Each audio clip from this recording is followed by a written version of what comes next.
Good day, future educators. Good day, Sir Galang. I am Angel Mayas of FORTALEZA and I am your first reporter for today. So our topic is all about contemporary literature, but first we are going to talk about the rebirth of freedom. So come and join me as we explore this topic. The rebirth of freedom in 1946 to 1970. The Americans returned in 1945. Filipinos rejoiced and guerrillas who fled to the mountain joined the liberating American army. On July 4, 1946, the Philippines regained its freedom and a Filipino flag waved joyously alone, so that day the chains were broken. The state of literature during this period. The early post-liberation period was marked by a kind of a struggle of mind and spirit, posed by the sudden emancipation from the enemy and the wild desire to see print. So the diversity and richness of Philippine literature evolved side by side with the country's history. This can best be appreciated in the context of the country's pre-colonial cultural traditions and the social political. Here are some literature in the Philippines. Heart of the Island in 1947, a collection of poems by Manuel Buray, so it is a anthology of Philippines poetry. Philippines Cross-Section in 1950, a collection of prose and poetry by Maximo Ramos and Florentino Valeros. It is an anthology of short stories in English. The third one is the Prose and Poems in 1952 by Nick Joaquin, and Philippines Writing in 1953 by Teddy Aguaquili, Philippines Harvest by Amador Daki, and Horizon Alas in 1967, a collection of works by the professor of UE, mostly in English, short stories, essays, research paper, poems, and drama. So lastly, the new Filipino literature during this period is Philippines literature in Tagalog was revived during this period. So most of the themes in the writings dealt with the Japanese brutalities of the poverty of life under the Japanese government and the brave guerrilla exploit. Hi everyone, a pleasant evening. I am Miss FELLY and this time we are going to discover and unravel the period of activism. But before we go further to the discussion, let's first identify the historical background of the period of activism. According to Pusiano Pineda, youth activism in the year 1970 until 1972 was due to domestic and worldwide causes. Activism is connected with the history of our Filipino youth. During the period of activism, many young people became activists because they were asking for the changes in their governments. And the expression of this desire for a change came with the writings of some youth who were fired with nationalism in order to emphasize the importance of their petitions. The seed of activism resulted in the declaration of martial law in the year 1972. We can, however, say that the seed were earlier sown from the times of Lapu-Lapu, Lacandula, and Rizal. The revolution against the powerful forces of the Philippines can be said to be the monopoly of the youth, in whose veins flow the fire in their bloods. What Rizal said of the youth being the hope of the fatherland is still valid even today.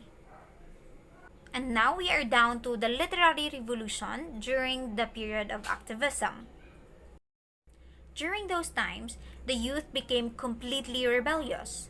This was proven not only in the bloody demonstration and in the sidewalk expression, but also in the literature.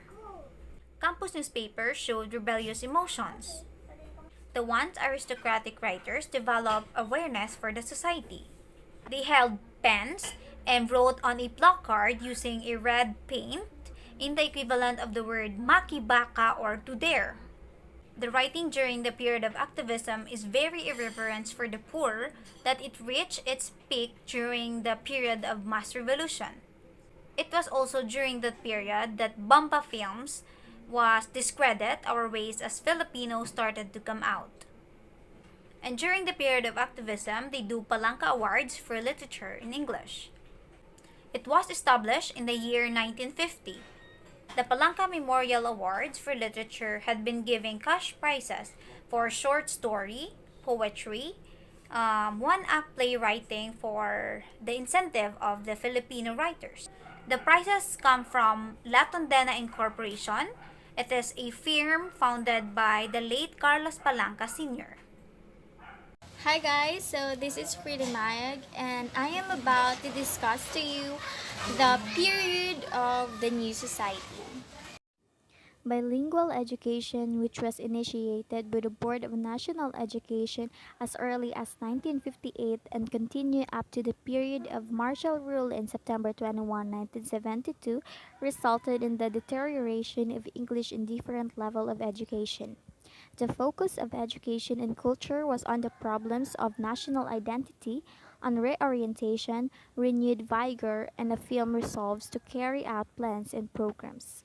So, the new society started on September 21, 1972, and it lasted on 1980s. So, during this time, the Carlos Palanca Awards continued to give annual awards.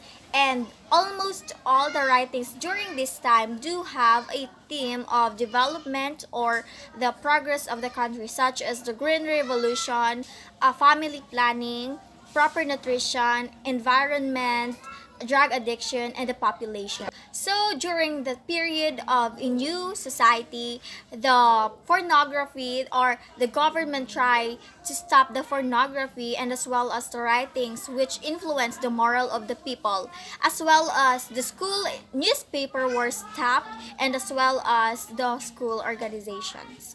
Okay, so now let's proceed to the poetry of the Filipinos or the Filipino poetry during the new society. So during this time, the poetry deals with the patient, regards with the culture, customs, and beauty of the surroundings or environment. Okay, so for the Filipino plays during this period, the government revived old dramas and plays such as the Zarzuela, Sinakulo, and Imbayoka of Muslim. And these plays and dramas were presented in the rebuilt Metropolitan Theater, Folk Art Theater, and the Cultural Center of the Philippines. So for the radio and the television during the period of the new society, the radio continued to patronize during this period and plays series such as Si Matar, Dahlia, Ito Ang Palad Ko, and Mr. Lonely were form of recreation for those persons or individual which do not have a TV. Filipino films during the period of the new society. So a yearly pista ng mga pinikulang Pilipino was being held during this period. And the festival, which usually lasted for about a month, were being shown in all theaters in Metro Manila. For the last topic, comics, magazines, and other publications during the period of the new society, the newspapers are done in new forms. And the reportings about the economic progress, disciplines, cultures, and tourism were more favored than those reportings about killing, rapes, and robberies. So that would be all for my report. I hope you have learned something. Thank you so much. Amorganda, and I'm here to discuss the literature of the Philippines during the Third Republic. After 10 years of military rule and some changes in the life of the Filipino which started under the new society, martial rule was at last lifted in January 2, 1981. To those in government, the lifting of martial rule heralded a change. To their perceptions, the Philippines became a new nation and thus, former President Ferdinand Marcos called the new Republic of the Philippines. A historian called this Third Republic. The first republic he claimed was during the Philippine Republic of Emilio Aguinaldo when we first got our independence from Spaniard on July 12, 1948. The second one was when the Americans granted us our independence on July 4, 1946. This period, January 2, 1981, the Third Republic when we are freed from military rule. In this period, it cannot be denied that many people set with rebellion and protest because of the continued oppression and suppression.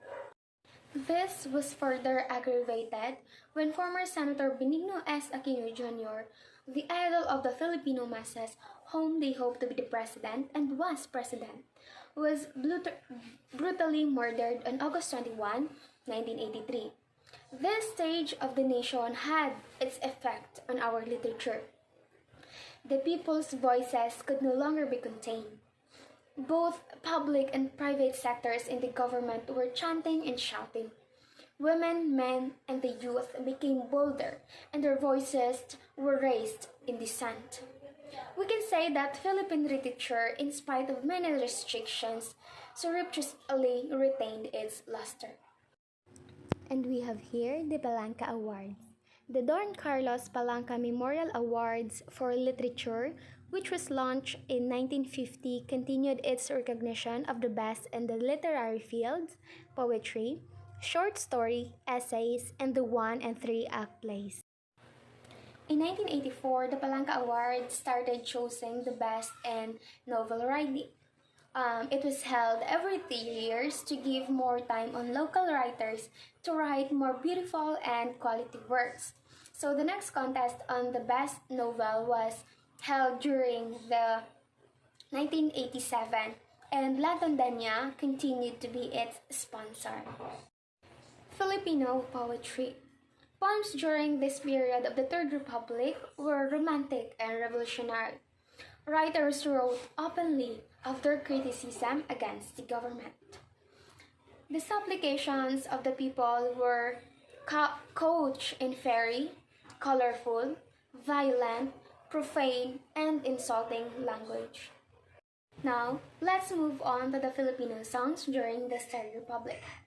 Many Filipino songs dealt with themes that were really true to life, like those of grief, poverty, aspiration for freedom, love of God, of country, and of fellow men. Many composers grieved over Ninoy Aquino's treacherous assassination composed songs. Among them were Coritha, Eric, and Freddie Aguilar. Coritha and Eric composed song titles Laban ng Bayan Ko, and this was first sung by Coritha during the National Unification Conference of the Opposition in March 1985. This was also sung during the presidential campaign movement for Cory Aquino to inspire the movement against Marcos on February 1986. Also, Freddie Aguilar revived the song Bayan Ko, which was written by Jose Corazon de Jesus and C. de Guzman during the American period. Philippine film during the period. The yearly festival of the Filipino films continued to be held during this period. The Filipinos' love for sex films was also unabated. Many producers took this advantage to the expense of public morality. Poetry in English during the Third Republic. Most especially of the wake of the tragic Benigno Aquino Jr.'s incident, people reacted with shock, appalled by the suddenness and the unexpectedness of the events. Alfredo Navarro Salanga, a consistent writer of Philippines Panorama magazine, in his column, Post-Prandial Reflection, appointly said it, "Darkness in the mind and soul is how some forgotten poet puts it. Its sadness was so profound that we couldn't but react to it in any other way." Poets, surprisingly by common consent, found themselves writing on a common subject. Production of some of them is reprinted here. We appointly call them protest poetry of the 80s. The themes of most during this time dealt with courage, shock, and grief over the treachery inflicted upon Aquino. The media of 1983. Sheila S. Coronel, a panorama stalwart reporting on the state of the media during this time, said, "It was a year of ferment and change, of old problem made more oppressive by the new throbbing beat of the times. For journalists, it was a year loaded with libel charges, lawsuits, and seditious trials, which they gallantly bore as harassment suits." So we have here the Jaja movement arises during the Third Republic. Jaja is an abbreviation of Justice for Aquino, Justice for All movement, called for a boycott of government-controlled newspapers and protest of media suppression. Journalists of three major dailies demanded a dialogue with their publishers to restore credibility and respectability to newspapers. Opposition tabloids flourish. Magazines like Tik Tik, Playboy Scene, and Sakdal played the sidewalks. We have also here the Radio Veritas started reporting coverage of demonstrations. Now we have here the children's book. Among the well-loved forms of writing which abounded during this time were those of children's book. The Children's Communication Center, or the CCC, which directed by poet and writer Virgilio S. Almario, has already built up an impressive collection of these kinds of books. So the books that was created during this time were the following. So first, 1982, Place for Children by James B. Reuter. In 1983, Storytelling for Young Children and Jose Encardo by Peggy Cor Manuel. The Prose Fables. The People's Cry found outlets not only on poetry, but also veiled in prose fables which transparently satirized the occupants of Malacanang. The following were prose fables that were made during this period. First, we have here The Crown Jewels of Hesenherz by Silvia Mendez Ventura. The second one, The Emperor's New Underwear by Miñardo A. Macaraig. The third one, The King's Cold by Babette Lolarga. And the fourth one, The Case of the Missing Charisma. It was an unfinished fable by Sylvia L. Mayuga. In all the fables, the king referred to us as Marcos, or the king or Haring Matinikwas, meant to poke fun at the ruler at the Malacanang, and similarly, Reina Maganda, or the queen, was a veiled trust at his queen. They were both drunk with power, and they were punished in the end of their misdeeds. The Philippine literature in English during this time. So we have here Isigani Cruz writing about the literature in the age of Ninoy makes the following observations. Philippines literature is definitely changing, and he summarizes this as follows. The first one, change in the direction of greater consciousness in content and form. Second, change in the number of readers and the number of writers and the kind of class writers.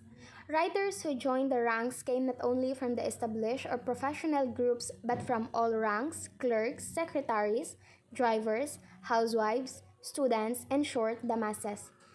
The third one, the resurgence of Balagticismo and the continued dominance of Modernicismo.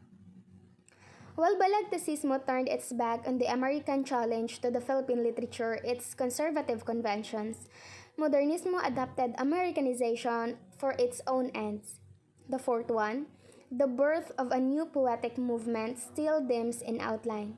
And we have here the last one, the apparent merging of the erstwhile separate streams of oral and written literature. And that's all for my report, and I hope you learned something from it. Thank you! Good day everyone, I am JERECHA CYREL as SABIO, and I am the last reporter of this group. So my task is to discuss all about the periods, in which our topic have. So now, let's dive in. History have another twist. Once more, the Filipino people regained their independence, in which they lost 20 years ago. In the span of 4 days, the what we called people power or the lakas ng bayan prevailed, together with the people barricaded the street.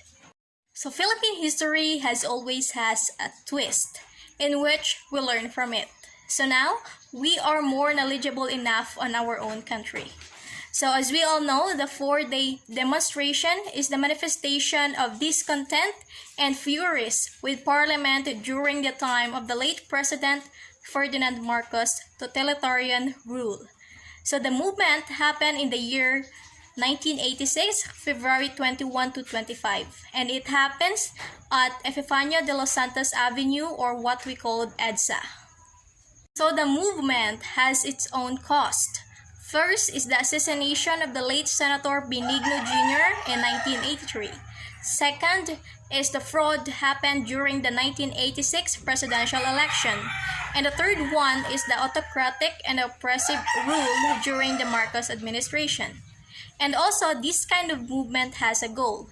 The first one is the removal of the late President Ferdinand Marcos from power, in which we all know that Ferdinand Marcos is a very great dictator during that time.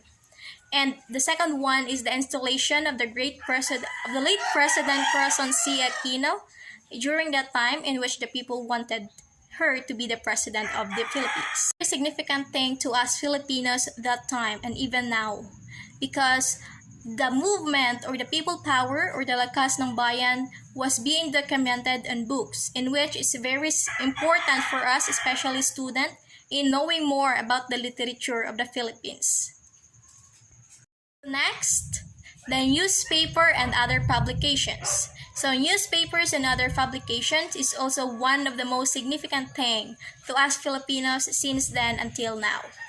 Knowing that newspaper or other publication gave us the concrete information. And it was true that the Bulletin Today, which became the opposite paper of that time. So that would be all. I hope you learned something from our report, and have a great day everyone. Please take care.